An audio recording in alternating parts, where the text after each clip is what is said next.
Gérard Lemarié, bonjour. Bonjour. Pourquoi ce chapeau?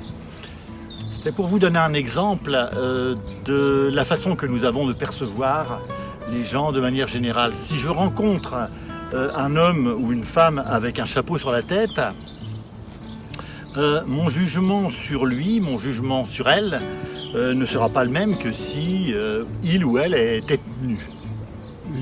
Je ne comprends pas. L'idée que je me fais, l'idée que vous faites, l'idée que nous faisons d'une personne, à la première apparition de cette personne, n'est toujours d'une interprétation contre laquelle il est vain de se battre, puisque de toute façon, nous avons de façon immédiate cette vision de l'individu. Je ne comprends pas.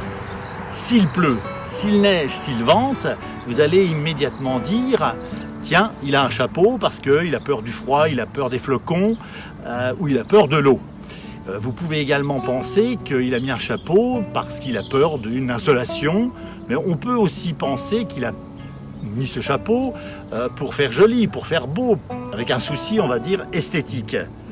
Et quelle que soit la façon que vous avez de voir cette personne,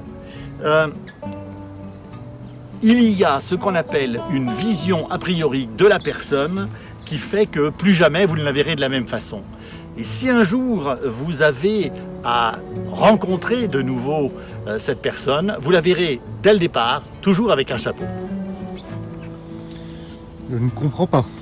Et vous devez comprendre qu'en fait, quand vous parlerez de cette personne, vous aurez tendance à dire « Tu vois la femme dont je te parle, tu vois l'homme dont je te parle, c'est l'homme au chapeau, c'est l'homme avec un chapeau. » Et alors?